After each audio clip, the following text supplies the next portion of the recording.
You're watching First Alert 7 News at 9 on the CW and live on YouTube with Lauren Munt and weather with Tom Tiefertiller.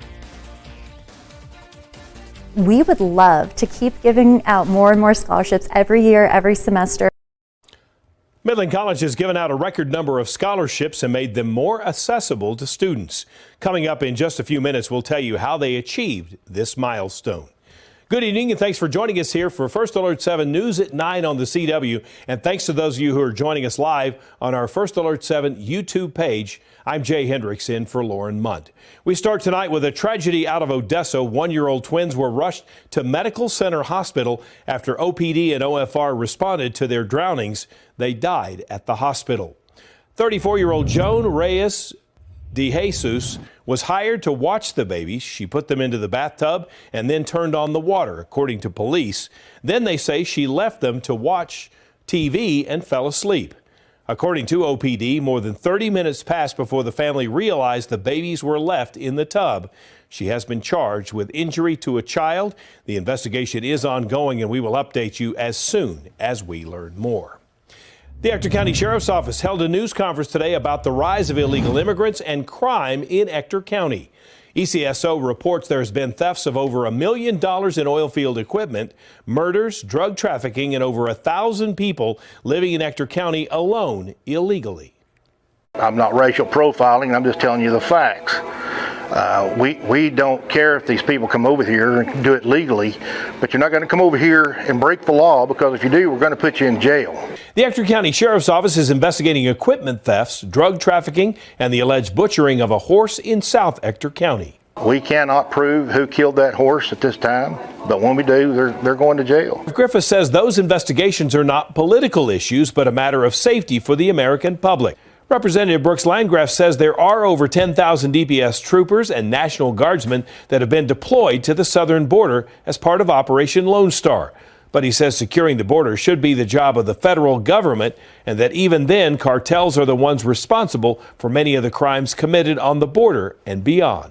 The real enemy here are the cartels who are engaged in the fentanyl smuggling, the manufacture of drugs, and the trafficking of human beings across the border.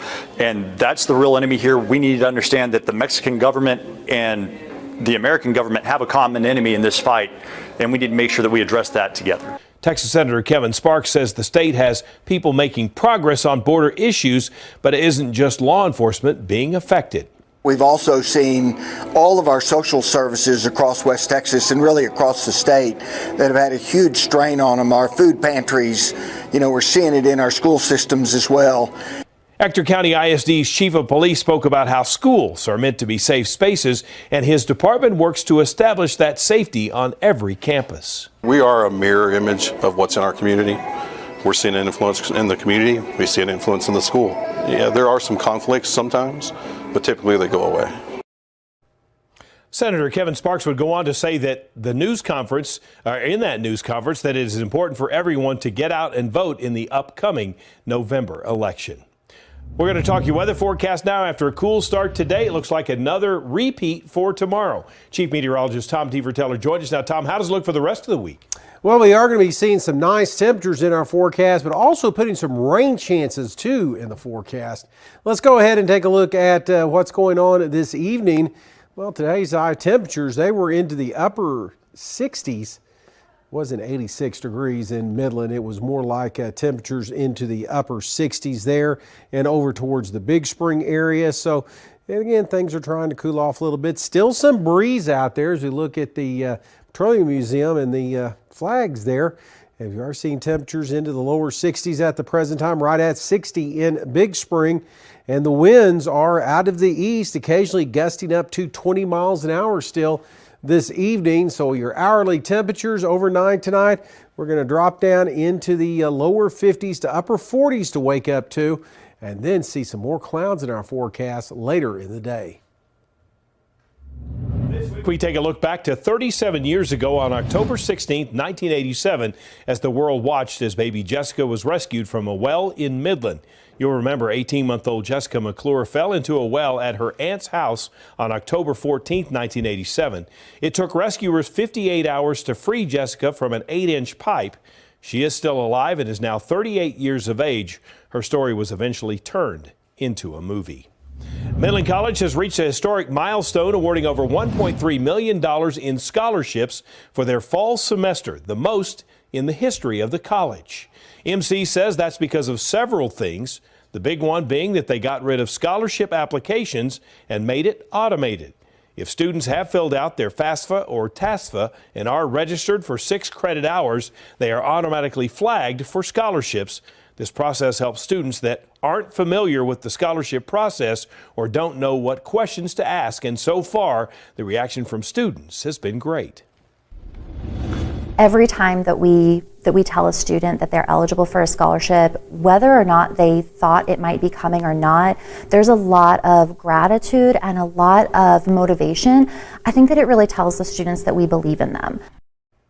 These scholarships can be either recurring or one-offs. Recurring scholarships may have to meet a GPA requirement to be maintained, but any funding students receive can be used for tuition, books, or even school supplies. Ogallala Commons hosted the Permian Basin Food Shed Field Day at Odessa College's food pantry today. The event sheds light on food insecurity and promotes local sustainable food producers and gardeners.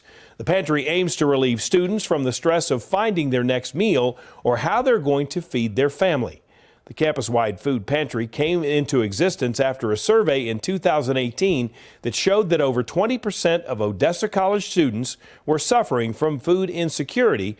And in 2023, after the COVID-19 pandemic started, that number shot up to 45%. Odessa College has 2 gardens, one for summer and one for the winter, to ensure the pantry is stocked all year long. It's highly utilized by our students. They're using it as a source of nourishment. Our ability to provide students with an option for the food pantry and then fresh produce from the gardens that we have on campus really gives them a wholesome variety to feed themselves and feed their families. Not only do the gardens provide food, it offers students a hands-on gardening experience. They partner with community experts who teach about growing, caring for, and using the produce. How do you get started in food production? Why is that helpful to you and your family and your community? And then some other things like what kind of things could you grow? How would you do that in an urban environment or even rural environment? Who are the food producers in the region? And where can you find produce? Ogallala Commons aims to promote food sustainability by encouraging families to grow their own produce and trade with others, fostering a culture where good, healthy food is accessible to everyone. To learn more about the food shed and gardens, you can visit our website. Just head to firstalert7.com. It is National Chamber Week, and the Midland Hispanic Chamber of Commerce is celebrating their 40th anniversary. Tomorrow at the Bush Convention Center, they'll be honoring their past, present, and future. Starting in 1984, the Hispanic Chamber of Commerce aims to advocate for local businesses and the community. Their second largest fundraiser, any money raised tomorrow will go directly toward helping local businesses and the Hispanic community. We're going to be doing a lot more surveys. We want to know, what do our members need? What does our community need from us? And a lot more connection in the community. We want to connect with our local businesses in Midland and Permian Basin area. The Chamber plans to keep growing for another 40 years and beyond. The theme of their celebration tomorrow is Dia de los Muertos, and again, that is at 7 p.m. at the Bush Convention Center. 2024 electoral debates are still going on this week and next week. On Thursday is the Midland City Council debates, and next Tuesday will be the Midland School Board and Midland County Commissioner debates. Mary Kate will be there to moderate and bring you the recap. You can tune in to watch live at 7 p.m. on KWWT My 30 or on Basin PBS. Some exciting news for pet owners today. Meals on Wheels Odessa now partnering with Fix West Texas to provide dog and cat food and other supplies from their new pet pantry. Fix West Texas will also be offering flea and tick medications, vaccinations, and spay and neutering services for clients. A reminder that First Alert 7 is partnering with the West Texas Food Bank to help resupply the Manna Food Bank in Asheville, North Carolina that was destroyed in Hurricane Helene. You can see a list of things to be donated, and you can drop them off at either of the West Texas Food Bank locations or here at the First Alert 7 studios in Music City Mall. Still to come, 24 hours remain before the execution of Robert Robertson. Up next, we'll take a look at today's House committee hearing, that is, in Austin. The story is coming up.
Only 24 hours remain before the execution of Robert Robertson. He's a Palestine man on death row for the 2002 death of his daughter. Today, the Texas Board of Pardons and Paroles denied a request for his clemency. His defense team now asking the Supreme Court and the governor to intervene. KTRE's Tyree White shows us today's House committee hearing in Austin, where lawmakers and testimony urge the state's highest criminal court to halt that decision. I'm ashamed that I was so focused on finding an offender and convicting someone that I did not see Robert. I did not hear his voice. Hearing the voice and sparing the life of Robert Robertson. It's what caused the Texas House Committee on Criminal Jurisprudence to meet and hear testimonies from doctors, attorneys, and the lead Palestine detective who helped put Robertson on death row. They all believe in Robertson's innocence. The committee says Robertson's case also shines a light on law that hasn't done what it was made to do. When the legislature passes a law and finds out that it's not working the way that it was intended to, it is incumbent upon us to step in and make that law right. Article 11.073, otherwise known as the Junk Science Law, allows prisoners to fight wrongful convictions if proven faulty or incorrect forensic science caused their convictions.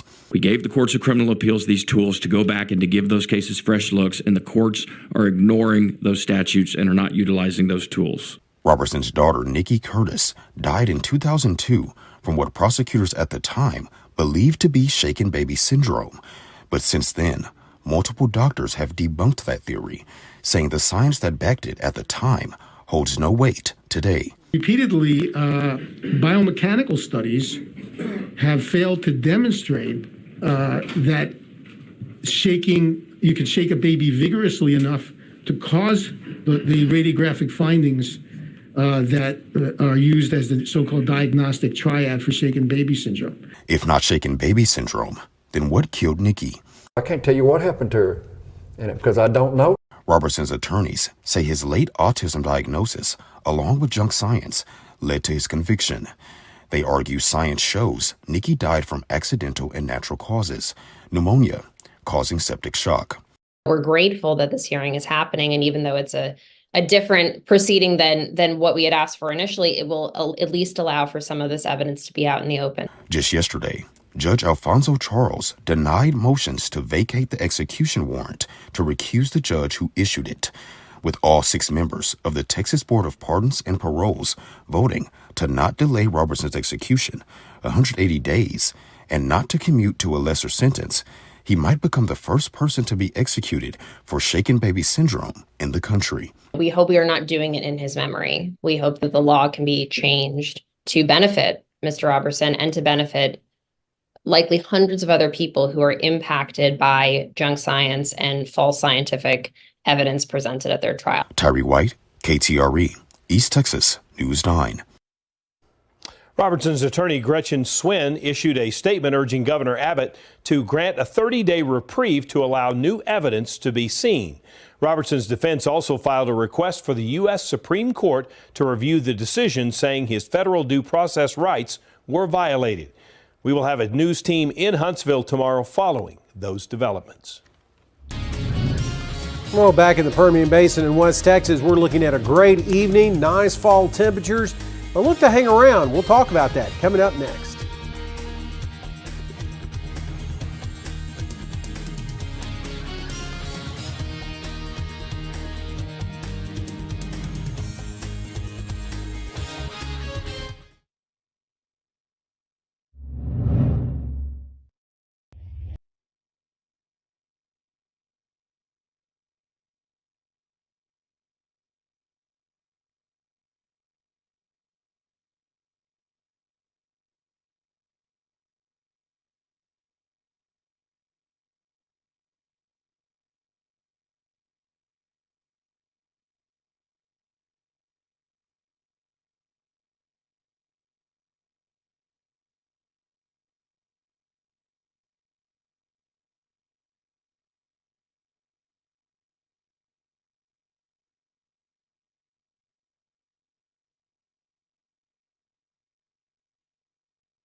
Now, from the First Alert 7 Weather Center, here's Chief Meteorologist Tom Tiefertiller. Well, we are enjoying a nice evening out there. If you haven't been outside, it's great. And it looks like temperatures are going to cool off a little bit more overnight tonight. Now, here's what's going on. As we take a look at the weather makers, seeing that we do have a big storm system across the eastern portions of the U.S., that is going to settle in across the eastern part of the U.S., so we're going to see more of that cool air start to drop down. That ridge is trying to build back and move across a little bit, but that's about to be replaced by this big trough of low pressure. That means more clouds in our forecast and even the possibility of some scattered showers, thunder showers by Friday into Saturday. Right now, most of the scattered showers, thunder showers are down in the South Padre Island area over towards Raymondville and the lower Rio Grande Valley. We're quiet here in West Texas, but there are a few clouds and have been a couple of showers across portions of far West Texas into South Central New Mexico on the tail end of that front that continues to move across. And temperatures today were much cooler across the state, into the upper 60s to lower 70s for many locations where the front hadn't made it through just yet, all the way up to 90 in Brownsville. And we saw plenty of upper 80s right across the Rio Grande. Now, more high clouds are going to be on the way overnight tonight and in towards tomorrow. We're going to see some of that in our forecast, but any rain looks to hold off till maybe later tomorrow night for southeast of Mexico into early Friday, and a couple of these showers may make their way in across the Permian Basin. As we move the clock ahead towards the afternoon hours, this model is consistent with bringing some scattered showers, thunder showers into the forecast for Friday evening. May affect area football games. Definitely something we'll keep an eye on. A lot of the models want to push it back a little bit further off to the north and northwest into your Saturday. Rest of tonight, we see our temperatures around 50 to the upper 40s out there. And then tomorrow, very nice day, but a lot of wind in the forecast and an increase in clouds later on in the day. More clouds in the forecast, more wind Friday and Saturday, but also a chance of some isolated thunderstorms in our forecast Friday evening and again on Saturday afternoon into the evening hours, continuing into Sunday, but that'll keep temperatures down and very nice for this time of year. Up next here at 9, being unsure about your gender as a protected disability from discrimination, but opponents of the rule say it shouldn't be. More on the struggle and the lawsuit claiming the rule goes too far. Up next.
"17 conservative states are suing the Biden administration over a new rule allowing gender dysphoria to be listed as a federal disability. The regulation ensures those questioning their gender can be protected from discrimination. Our Washington correspondent Josh Roltenberg has more on the lawsuit and why some health experts and right-leaning advocates are split on the issue.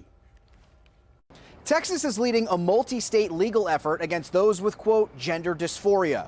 The suit claims the Department of Health and Human Services went too far in expanding civil rights protections under the Rehabilitation Act of 1973 and the Americans with Disabilities Act.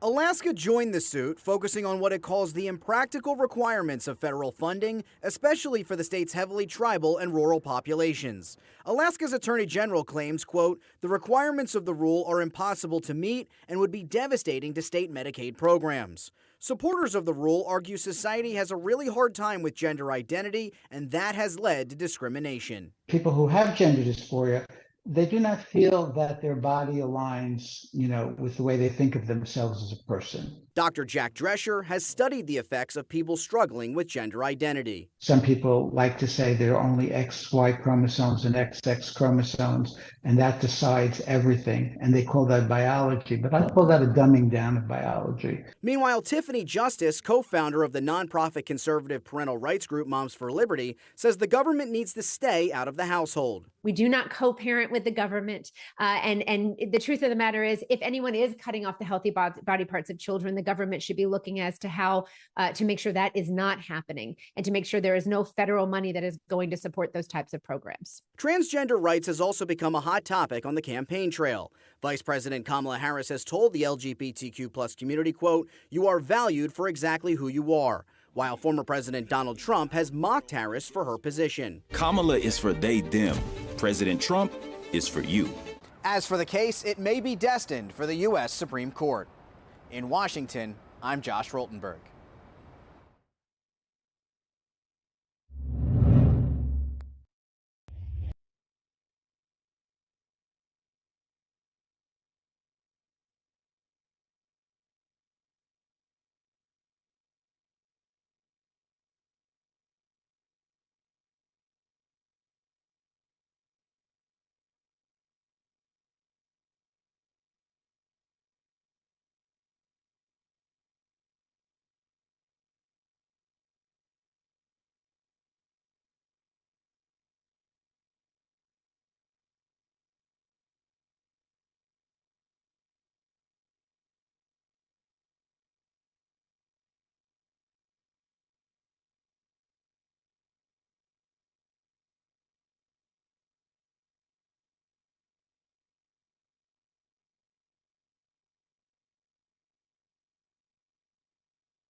Well, before we go, we're going to be looking at more cool weather, Jay. In the morning, about 49 degrees, I do believe. So a little cool, a little bit of breeze. So we may see some wind chill values down into the lower 40s to start your Thursday. More wind is on the way tomorrow afternoon as the clouds start to come in, and it looks like we're going to see a lot of clouds in our forecast Friday through Sunday. Isolated shower, thunder shower chances, and that's going to keep temperatures down a little bit into the upper 60s to low 70s. And again, talking about those rain chances, about a 20% chance Friday evening.